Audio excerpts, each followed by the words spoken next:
Assalaamu calaykum Soomaalida oo dhan meel kasta aad joogtaan. Magacaygu waa Maxamed Cali Xareed. Waxaan ahay software engineering student. Marka kusoo dhawaada channelkayga cusub. Inshallah channelkan waxaan ka hadli doonaa wax kasta ku saabsan software engineering, tutorial iyo wixii lamid ah. Marka fadlan subscribe deh saaxiibadana la share kare. Marka videogan waxaan ka hadli doonaa maaragtay Flutter iyo Dart si aad maaragtay application ugu sameyn lahayd sidoo maaragtay mobile application iyo website adoo isticmaalaya Dart iyo Flutter. Marka videogan koowaad waxaan ka hadli doonaa introduction to Flutter. Marka Flutter waxay tahay iyo maaragtay si aad usoo xawilan lahayd haddii aad aan haysanin Flutter. Iyo marka soo xawilatay waxaan ka bilaabeynaa basics widgets si aad maaragtay u dhisi lahayd maaragtay user interface. Marka saas ayaan ka hadlaynaa inshallah. Marka hadda website-ka hadda waxaan sameynaynaa Flutter ayaan Google search dhahaynaa. Marka haddii aan Flutter qorno. Marka Flutter waxa weeye meel aad maaragtay ku dhisi lahayd multiple cross platform adoo isticmaalaya maaragtay Flutter iyo Dart programming language. Marka waxaad ku dhisi kartaa mobile application, website, desktop, all different cross platform ayaad ku dhisi kartaa adoo qoraya hal code.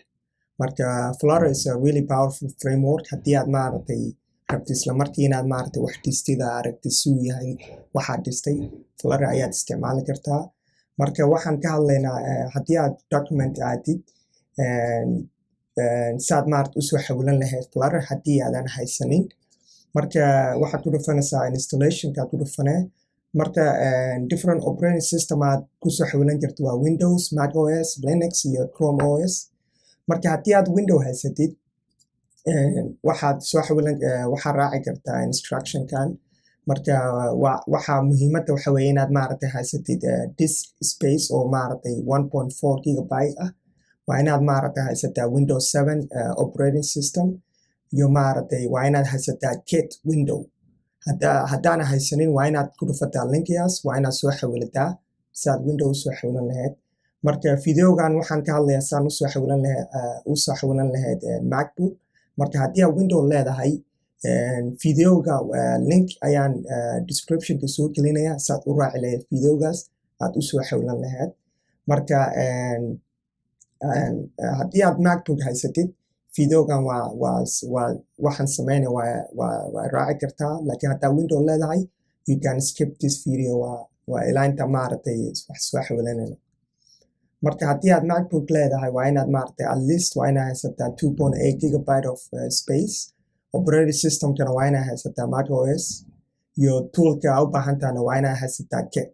Haddaad kit haysanin waa inaad adna soo xawilataa adoo isticmaalaya Homebrew. Marka Homebrew haddaa haysanin waa inaad soo xawilataa.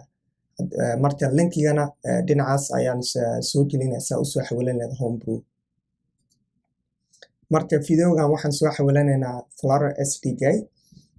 Marka hore waa inaad soo xawilanaa the zip file. Marka waa ku dhufanaysaa. Kan wuxuu qaadanayaa adi maaragtay 2 to 3 minutes ayuu qaadanayaa. Markuu dhammaystirmo ayaan maaragtay dhinacaas kasii soconaynaa insha Allah.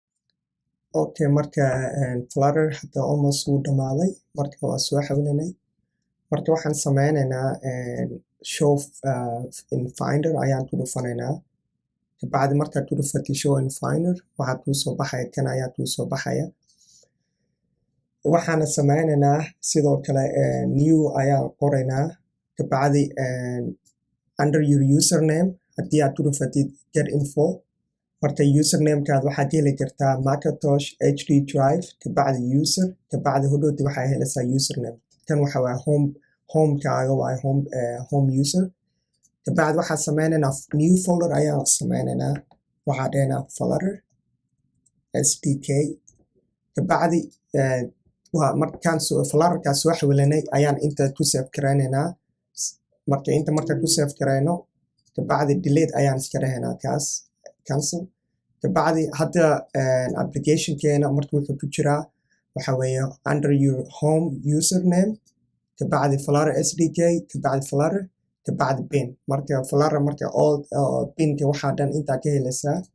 Marka hadda waa inaan maaragtay update waa inaan dhahnaa our environmental path marka waxaan sameynaynaa waxaan ku dhufanaynaa inta terminal ayaan ku dhufanaynaa inta terminal markaad ku dhufatid waa inaan maaragtay open dhahnaa our ZSH environment marka waxaa dhahnaa open kabacdi delta kabacdi dot ZSHRC open markaa dhahno inaan maaragtay update dhahnaa waaye our environmental path marka haddii aan hoos u socono meeshay ku qoran tahay update your path marka waatana export path kabacdi path and then hodoti waxaad gelinaysaa directoryga meesha ku save garaysay marka save ayaan dhahaynaa kan copy ayaan dhahaynaa kabacdi where is our environmental path let me minimize this waatana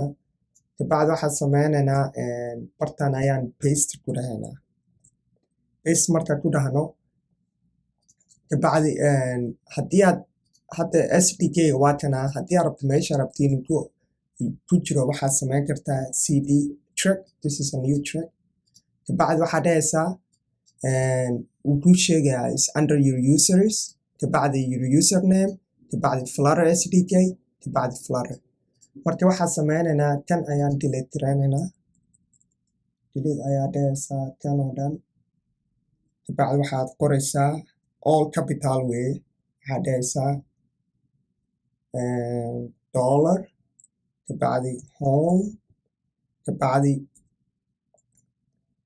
waxaad dhahaysaa meesha ku jiro waxa weeye Flutter SDK waa meesha ku save garaynay kabacdi waxaa dhahaynaa Flutter waayo waxa weeye Flutter kabacdi Flutter waxaa qoranaa Flutter kabacdi waxaa dhahaynaa save ayaan dhahaynaa marka waxaa dhahaynaa save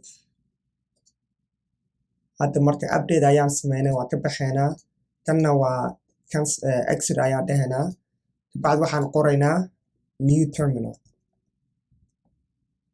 okay marka waa ku laabanaynaa meesha marka update markaa dhahno our environmental path waxaa dhihi karnaa echo markaa dhahdid waxaa dhahaynaa dollar path wuu kuu sheegayaa all the path meesha ku jiro SDK-ga pin kabacdi haddii aad dhahdid which Flutter wuu kuu sheegayaa meeshu Flutter ku save garaysan yahay waxa waa user your username Flutter SDK Flutter pin Flutter and Flutter kabacdi haddii aad rabto inaad soo xawilatid Flutter waxaad dhihi kartaa to check if Flutter is downloaded waxaad dhahaysaa Flutter version kabacdi wuu kuu sheegayaa Flutterka oo aad soo xawilatay marka latest version haysana waxa waa 2.06 which is the channel stable kabacdi kan wuxuu la yimaadaa dot which is 2.12.3 marka Flutter waa soo xawilana Flutter marka insha Allah next waxaan sameynaynaa meesha aan maaragtay ku qori lahayn our code marka haddii aad Android Studio rabtid Android Studio ayaa soo xawilan kartaa waxaad ku dhufanaysaa Android Studio kabacdi linkigan wuxuu ku keenayaa meesha ku soo xawilan lahayd it will be under linkigan waxaan soo gelinayaa descriptionka ayaan soo gelinayaa marka haddii aad rabtid Android Studio waa soo xawilan kartaa ani waxaan isticmaalaa IntelliJ marka IntelliJ haddaa u baahan tahay waxaad dhahaysaa IntelliJ ayaa qoraysaa kabacdi download ayaa ku dhufanaysaa kabacdi haddii aad Windows isticmaashid download window aad dhahaysaa haddaa Mac buu haysatina there's two different kan waxa waa Intel operating system iyo Apple Silicon marka ka whichever operating system aad haysatid ayaa soo xawilanay ani waxaa soo xawishay kan ayaa soo xawishay marka all these links will be in the description so haddaa rabtid dhinaca ka fiirso marka next waxaan sameynaynaa IntelliJ ayaan ku qoraynaa our program so hadda waa soo xawilanay Flutter marka waxaan rabnaa inaad setup dhahno iOS setup inaad sameyno marka waa inaad soo xawilataa Xcode first marka waxaa App Store-ka aadaysaa App Store-ka marka aadid Xcode ayaad qoraysaa kabacdi waa soo xawilanay Xcode ani already waa soo xawishay application-kan waa aad iyo aad u badan yahay marka waxoogaa ayaad sugaysaa laakiin tan ayaad u baahantay inaad soo xawilatid markaad soo xawilatid kan waa inaad maaragtay instructionkan waa inaad sameysaa marka haddii aad terminal soo furatid hodhowd waxaad waxaa dhehaysaa kan oo iOS simulator kuu furayaa markasta bacdi sudo waa marka sudo waa marka inaad passwordkaada gelisid weeye kabacdi hadda saas waa sameynay kabacdi kanna waxa weeye markii aad run dhehaysid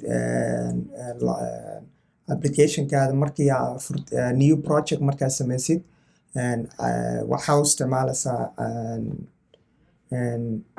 iOS-ka kabacdi bes saas waa dhameynay marka simulatorka hadda waxaan sameynaynaa new project ayaan sameynaynaa marka waxaan soo xawishay IntelliJ marka IntelliJ ayaan soo xawishay iyo Android Studio Visual Studio-na waa isticmaala laakiin Flutter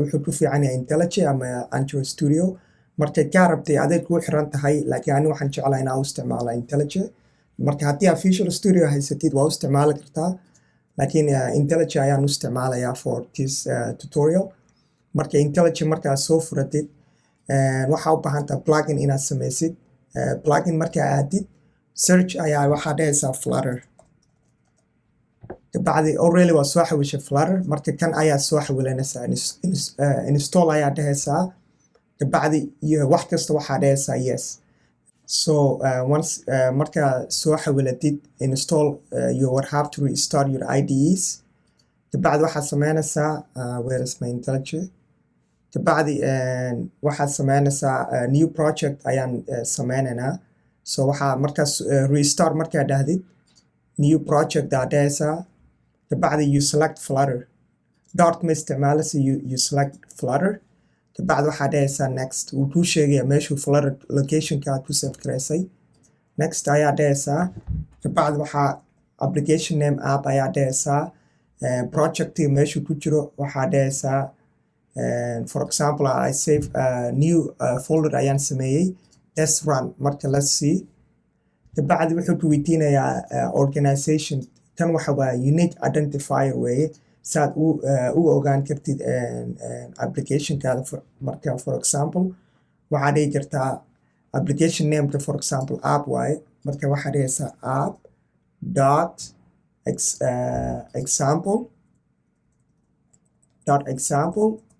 example.com marka kan waxa waa unique identifier weeye luqadda Android waxaad isticmaali by default waxa weeye Kotlin iyo Swift laakiin haddii aad Java rabto waa u isticmaali kartaa marka Android language waxaad ka dhignay Java Swiftna iOS language-na Swift by default ayaan ka dhignay kuwan kale waxa weeye platformka rabta inaad run dhahdid marka hadda waxaa select waxaa by default waxaa dhahnay Android iyo iOS laakiin dhinaca Linux iyo macOS iyo website waa sameyn kartaa for example haddaa website click dhahno website ayaad marka saddexdan aad dooranay waa dhinaca Androidka iOS-ka iyo website markaas waxaa dhahaynaa finish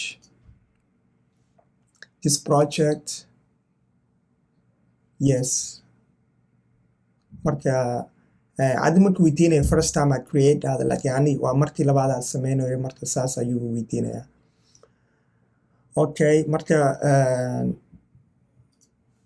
kabacdi waxaan sameynaynaa run ayaan dhahaynaa applicationka open iOS simulator haddiisan kuusoo saarin marka simulatorka ayaan furnay